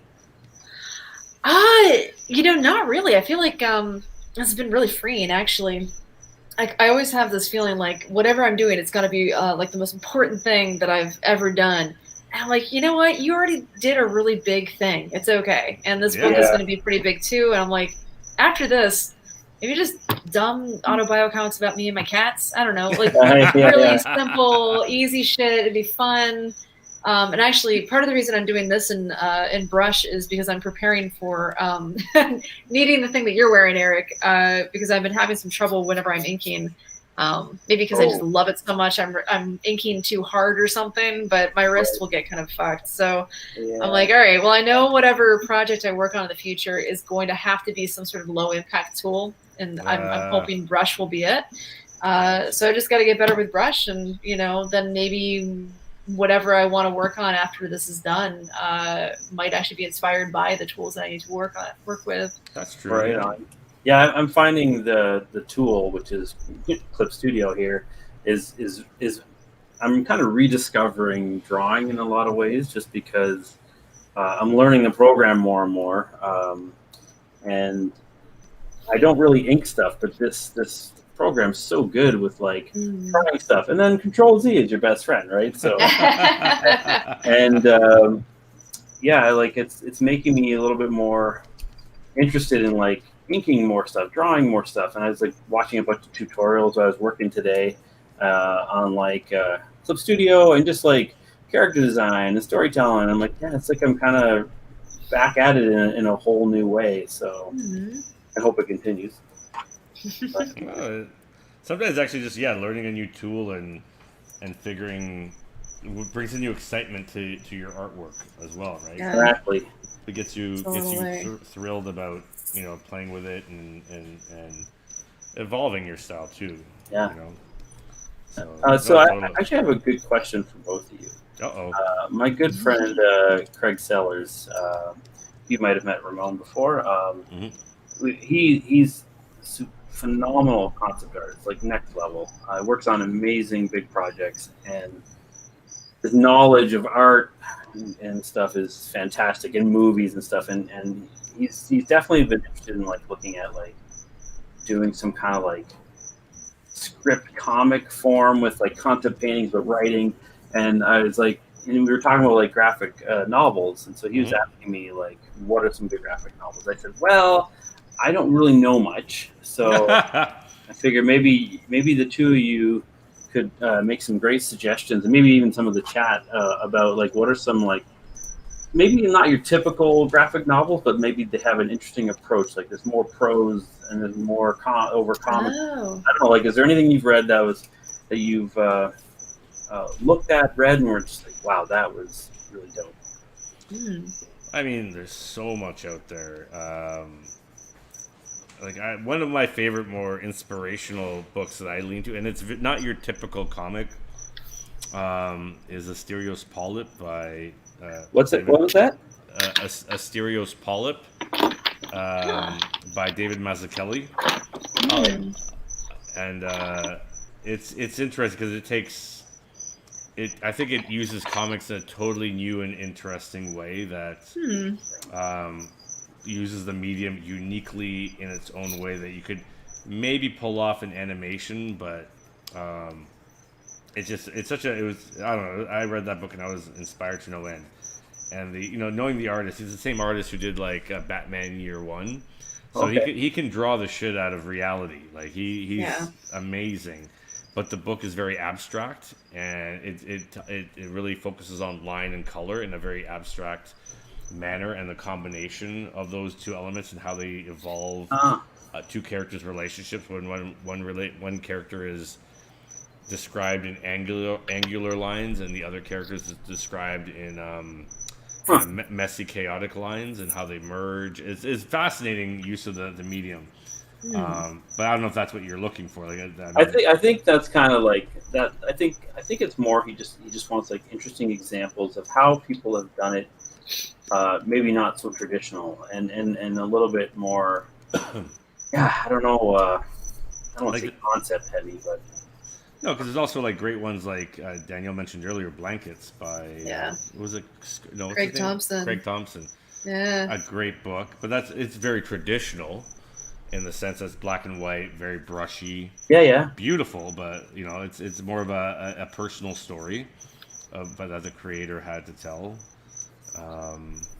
So I don't know. There's so many. I think it depends on. Well, that's what I told him. I said there's probably tons, man, and I don't know much. So I said there's aside from like Akira and like some of these other like and like Mouse, I think was another one. Mouse is a great one too. Yeah. That's the only comic that's ever won not the Pulitzer, but the Nobel Peace Prize. Oh wow. Yeah. And like and then also like like Watchmen, I remember being really good. And yeah, Watchmen's great. Very traditional. It's very traditional, right? So I said, yeah, it just kind of depends on what you want, right? So, yeah. No, there's lots of great stuff. I think, yeah, and also like the art, the look, whatever, you know. But yeah, I think even if you just type in the top 100 comics, you'll probably get some good answers online. You know. But, We'll look up European comics just to get a different. Yeah, European comics. There's also like From Hell, which is also Alan Moore with Eddie Campbell doing the art, and the art's like really scratchy and like it's one of those comics that visually I hated. Like I looked at it, and go, why is this thing popular? Then I like read it and I couldn't put it down. Like it's just the art style evoked the story so well. But like I had to get past my own, you know, delusions to actually get into the, you know. But, this isn't Kookaburra. Huh? What? This isn't like Kookaburra. I don't know.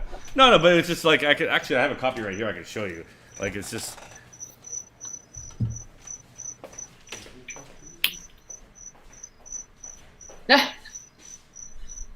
It's run off.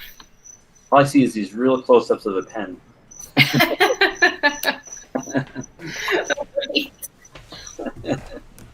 The one cool thing is we have our raid library here of books, and I tried to populate it with a lot of the big hits. So like, I don't know if you can see this here at all, but I was showing this to one of the guys here, and like this is interesting. From Hell, and it's Hell. It's a big book. Like it's not a, but like I'm trying to see if I can find like the art is so unique and then. But not to everybody's flavor, right? Like if you're not familiar with it, it's just very scratchy, almost like a Ralph Steadman-y kind of feel. Yeah, totally. You know what I mean? Funny, yeah. But it just like it's cool. Like he has a unique way of drawing.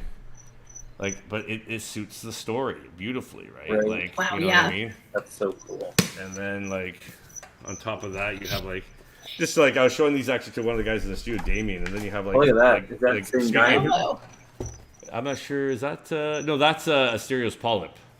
So that's like the same guy who did Batman Year One. This is his latest. Oh wow! Work, no shit, right? That's crazy. And it looks weird, but it's actually it's an amazing book. It looks like all these different like art styles. Like, yeah, you know, but this guy like if Rob pulled up a year one by Batman, it's like the artist knows how to tackle like reality, no problem, right? And then like speaking of like you're talking about Euro comics, but like this is like a great one from Lucas Varela, which is like Pinocchio. So it's just like your friend has so many cool ways to like you know this is like a great an amazing book, and it's like it's mostly visual, but yeah, like I buy so many of these and I can't read any of them. I just like because they're in a different language.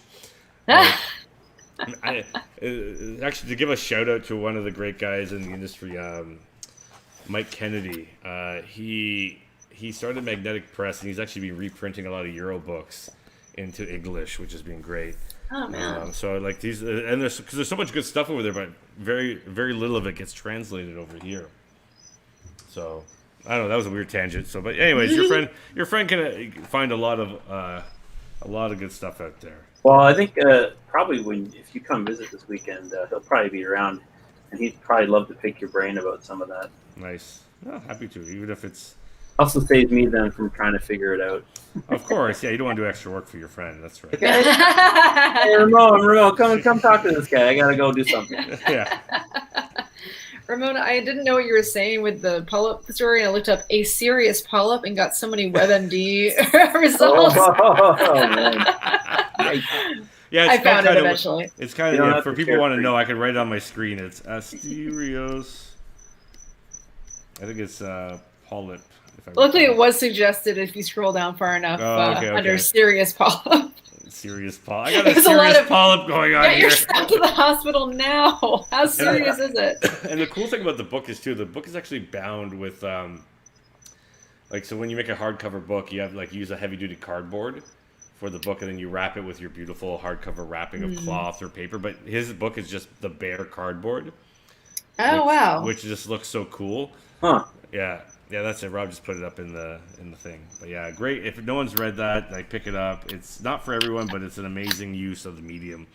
and what you can do uniquely in comics. It was actually a big inspiration for when I did Tale of Sand. That was like one of my big inspirations for that book. How to tackle it, how to approach storytelling in a unique way. I still could read that because my dog chewed the book. I remember that. I had a great photo of your dog just ripping that book apart. And then he did a little illustration for me in a net. And it's like, Oh, man. and Wasabi was like, not having it. Sorry. He's like, you can't have good things. I'm going to destroy this. He's not that good an artist. Watch this. Look what I can do. Yeah. Excuse me. Oh, man. Yeah. Those cicadas are just zenning me out here. This is so nice you can hear them. I love it. Yeah. I think it's awesome. So what are you drawing there? Got Like the a barge crickets, with a too. bunch of treasures? Bunch of garbage. Garbage Yeah, what is barge. this? Garbage. It's their first. Whoa. It's their first job. It's their first No, job. it's one of the jobs they grabbed to make some coin. But yeah, it's a garbage barge. It's a garbage Barbie. barge. It's a Barbie. It's a garbage bargee. That's right. There you go. I need a refill on my tequila, I think. Oh yeah? Mm. Yeah, I had a second bourbon already.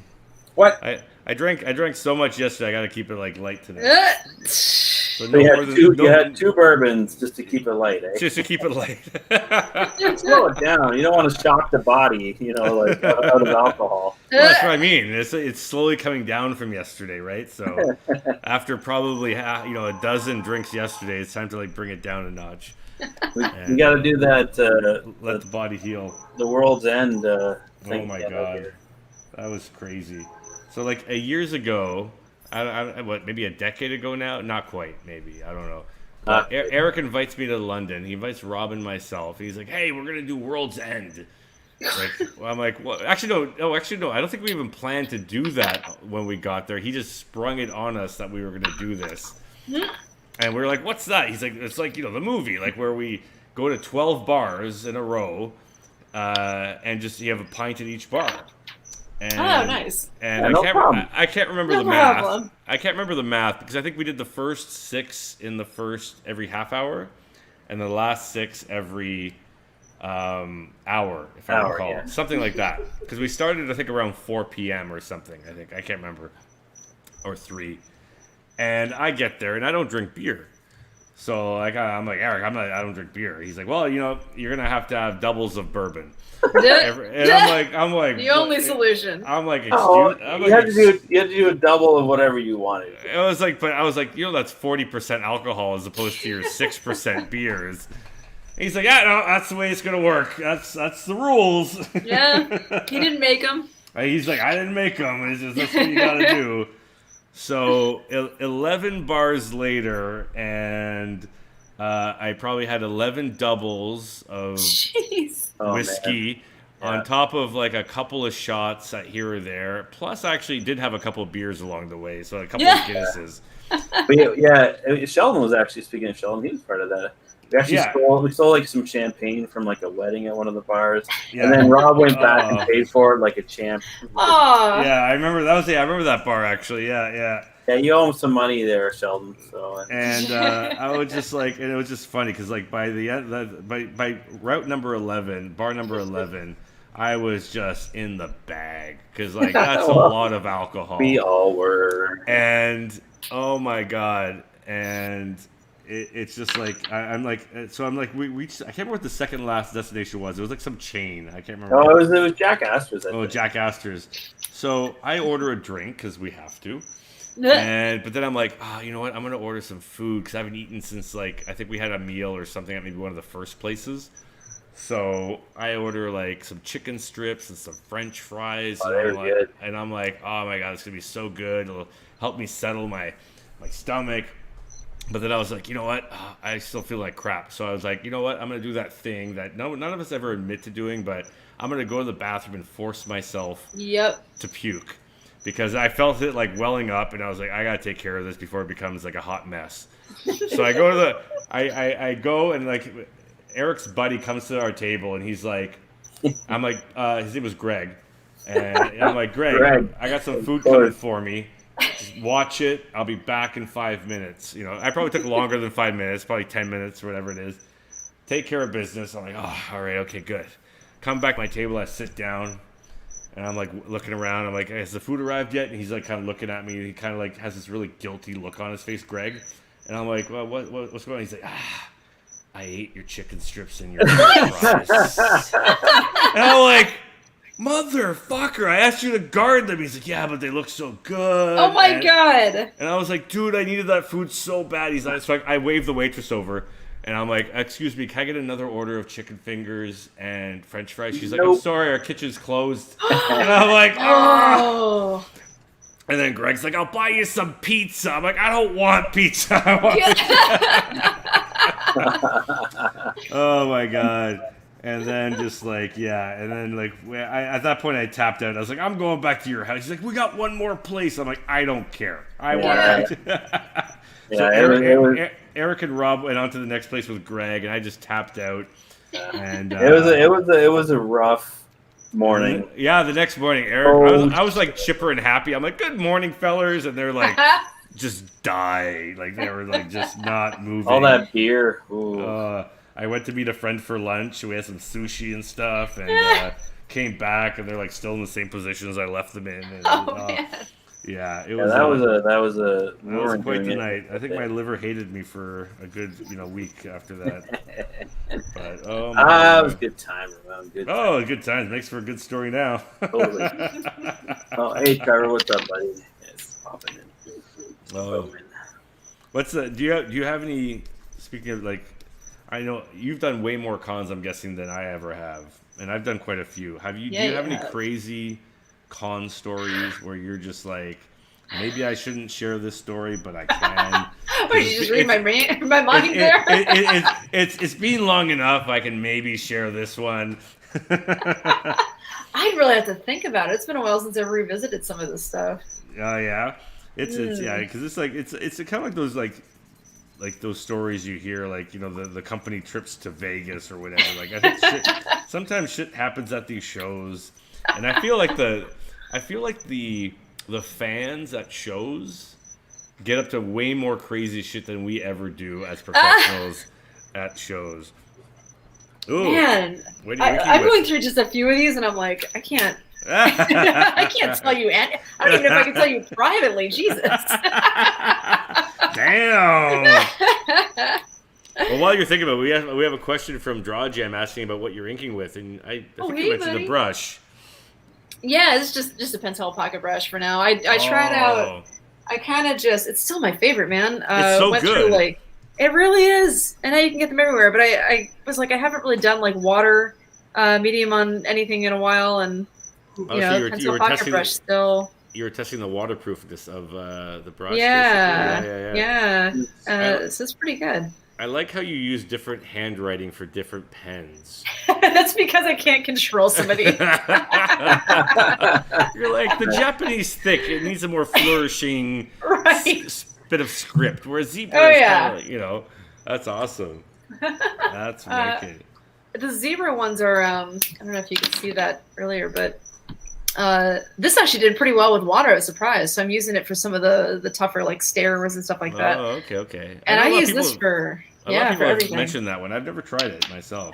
It's really good, but it also is another one that if I use it too much, it takes a lot to push down. So that's kind of a repetitive. Trying to get away from it a little bit. Yeah. Maybe I've talked to Rob. Rob had some surgery on his wrists a couple of years ago. Oh no! Yeah, he had some carpal tunnel occurring, and it actually did wonders for him. He said. Oh, good. So I'm not sure. I mean, I don't have it bad. I think I'll also kind of going back to what I was saying earlier. Is I haven't been drawing a lot either, consistently. There's work, and then I just stop, right? And sometimes work. I'm a manager. I'm the lead there, so I manage a team. And sometimes it's a lot of managerial stuff, right? So I'm not even drawing. I'm just doing other shit. And day's done, and then I'm and then I go play Warhammer or whatever shit, and and that's cool. But I'm not drawing. So then when I suddenly have to draw something, I'm my hand is whoa, So. But you think it's wow. Do you think it's a drawing that's causing that? Maybe it's like something else. Maybe it's Warhammer. Yeah, I was gonna say maybe it's Warhammer. I like dice rolling. So, but no, I think I know. I think it's just a matter of getting back up to speed, getting my hand used to like drawing more often and stuff. So, okay, interesting. And obviously, I'm probably gripping the pen too hard and stuff, like all that shit, right? So. Oh yeah, I assume you're using a Cintiq, Eric, or what do you got there? Yeah. You don't have to press hard on those. You know that, right?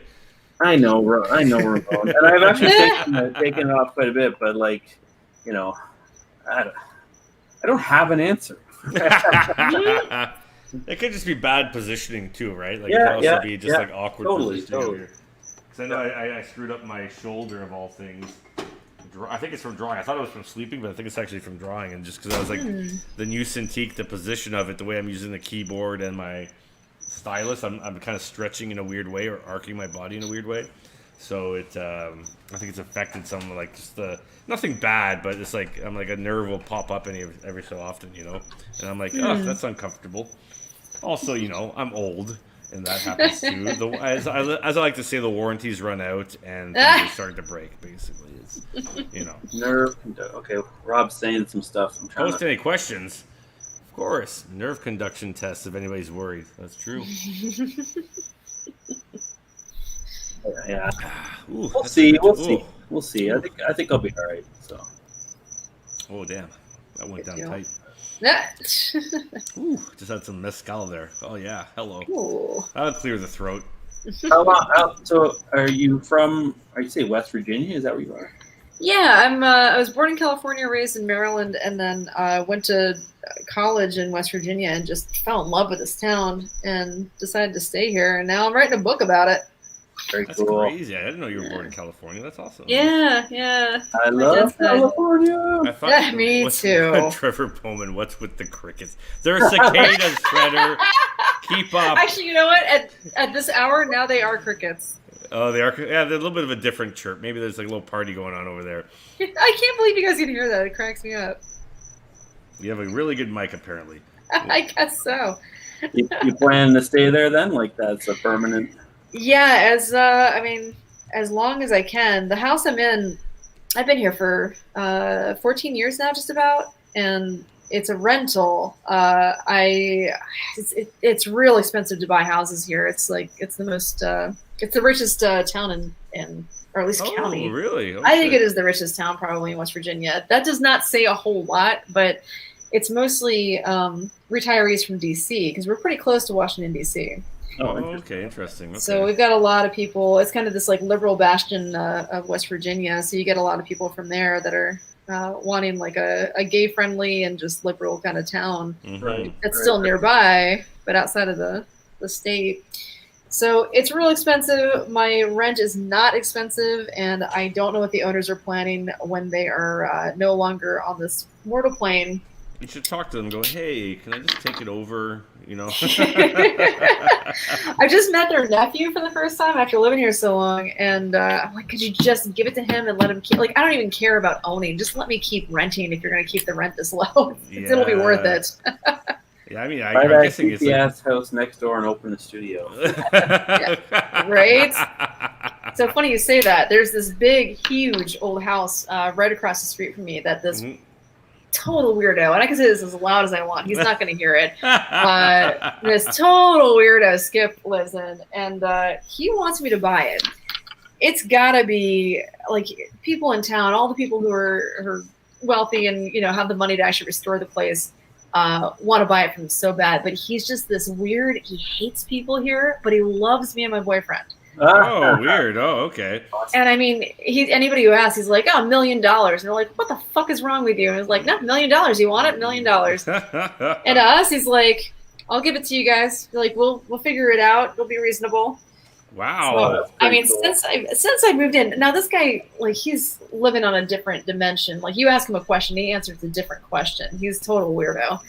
But I don't know. I'm like, man, if he's serious, like, I've wanted to open that place up and turn it into an artist studio for so long. Is it like a really big, like old style, like I don't know what the Victorian home, I guess, with the porch going around the side, or It's got a porch on the actually like a balcony porch in the back. Oh wow, okay. Like this L-shaped old house. Mm-hmm. So the front is, I think it's colonial. It's a pretty just big, boring brick building, but it's an L-shaped house that has like, you know, pretty nice stuff going on in the background.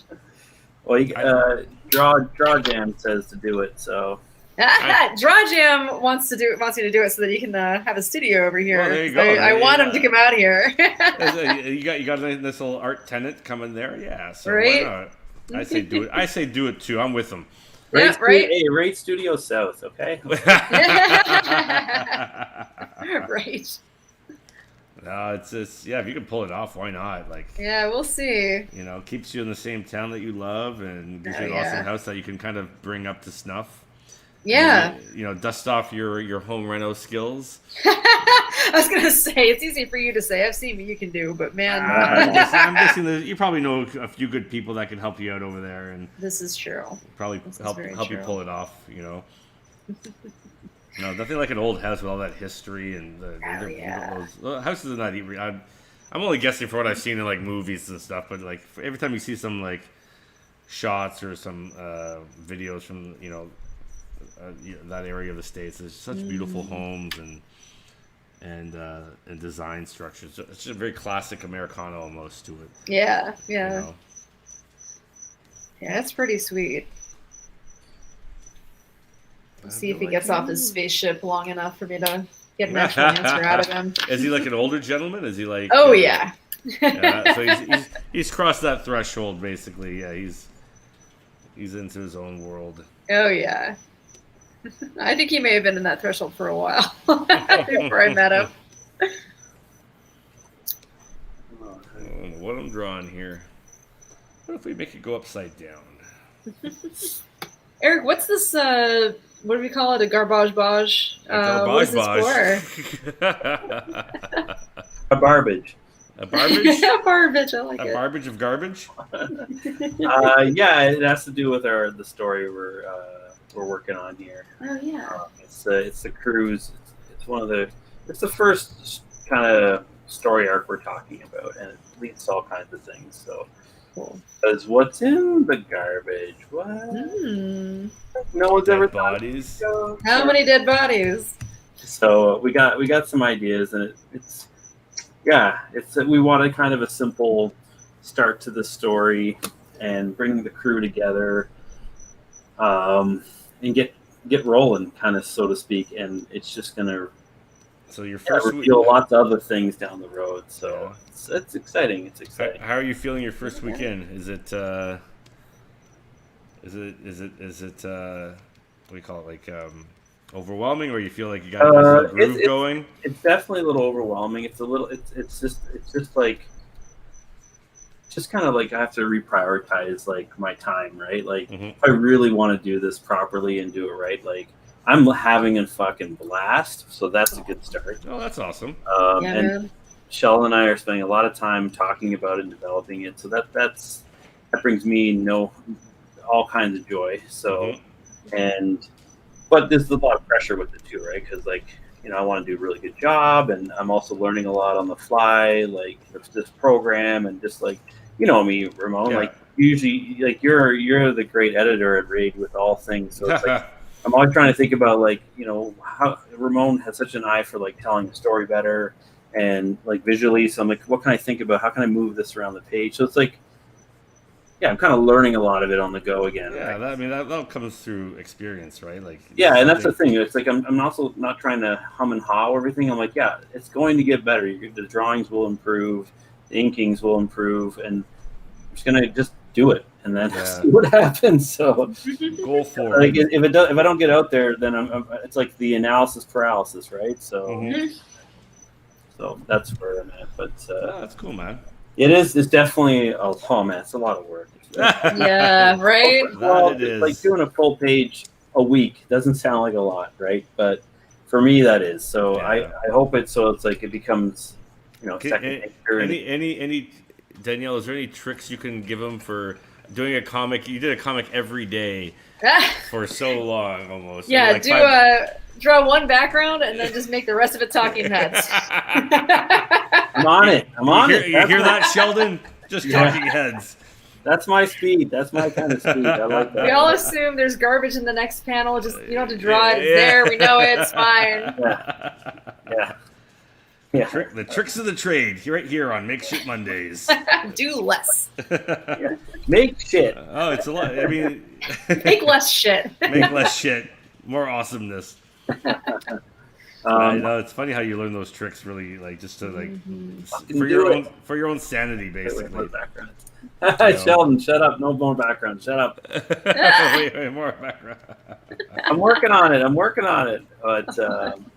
But we got like 10 minutes left here. Yeah. Oh yeah. So is there stuff you want to talk about some more, like about like where you're going to be next, if you're going to be anywhere, like some of your projects, some upcoming things to think about or look for? Well, people can find you on Patreon. That's the most important, I think. I'm guessing. Yeah, and actually, you can. I wanted elephanttown.com because it seemed really important to have that .com. It's not anymore, which is good because it was taken and somebody wanted $2,000 for someone that URL. So someone had it already. Like for what? Like are they just sitting on it? No, that pissed me off. they're squatting. They were doing anything with it. You know what? I remember years ago, like this is what happened to me was I actually had a made up word that I used for a website, and I was like, I'm just gonna type it into the search engine of this like name company, and I was like, oh, it's like $50. I'll wait. And then next week they grabbed it, so it's like just a squat on it. And, yep. And for 20 years they've been squatting on this made up word that no one will ever want because it's made up, right? So part of me is like, yeah, you fuckers, just keep paying for it because, you know, no one's gonna ever ask for the stupid word that I made up. But yeah, that's great. You know, when do you think you'll come up to Canada again? Actually, hopefully next year. I mean, obviously, this just depends on the COVID situation, right? But I mean, I was hoping to do it this year, and if you guys have an empty space next year, I'm hoping that I can get up there. We have lots of empty space. Oh shit! No. I guess. So. Well, yeah. I mean, unfortunately, we lost some members during COVID and stuff, and that we understand. Yeah, but we have lots of room and lots of great people here, and we can totally provide you with workspaces. And this new studio, I don't know if you took a look at all. Danielle, I visited in our last drunken episode where we walked through it all. Oh, I didn't get to see that. Yeah, that's. I think was that 2 ago. It's our most popular episode. But you get to see a really good sense of the studio. It's amazing. Ramon did a fantastic job up there, as always. Yeah, very cool. I'm not surprised at all. We'd love to have you up here anytime. The door's always open. That'd be great. Yeah. Hopefully next year then. Oh, and in the meantime, Elephant Town. Wait, what is it? I don't even know my own URL. Oh my god, dang! It was terrible. I haven't got to conventions. Elephant.town. It turns out. Oh, that's even better. Was that's not cooler. taken, right? So I've got that. That goes to my Patreon right now. If you want a quick way to get to my Patreon. That's wicked. I like that. Elephant.town. That works out. Yeah. No, who needs a .com in there? It's dumb. Right. Yeah. Excuse me. Or I'll link it anyway. Yeah. So we like Ramon. I think we got to go visit her down there at that. I would love to. Actually, yeah, man. I've never been to that part of the States. Me neither. I like that. I like visiting new places. I mean, the States scare the fuck out of me, but I totally want to go. I totally want to go.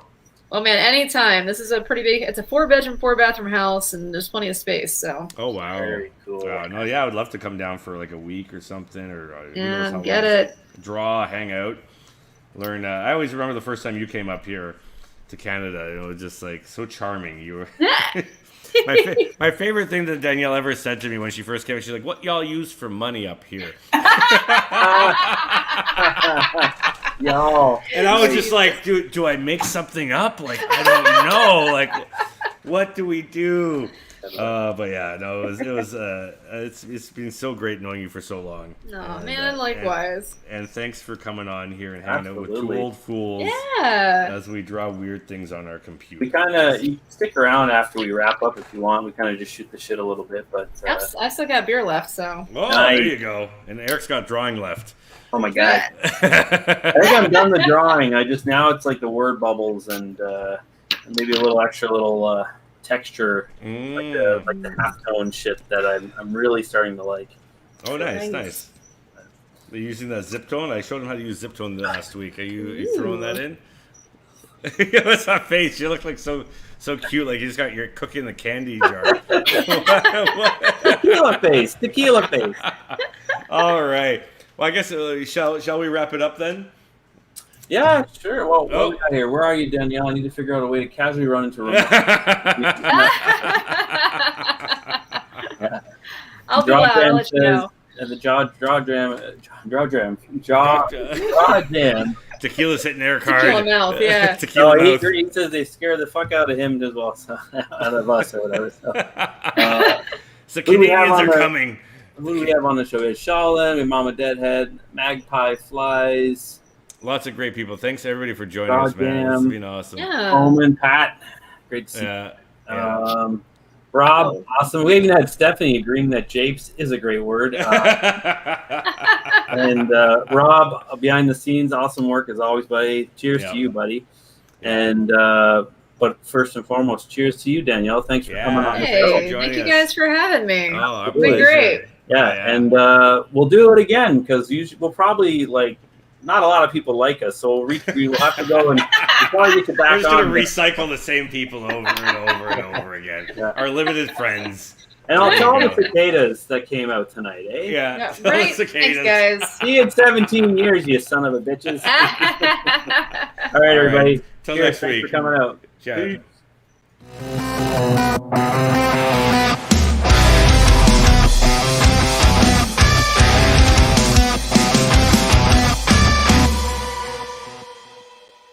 Nice. That's fantastic.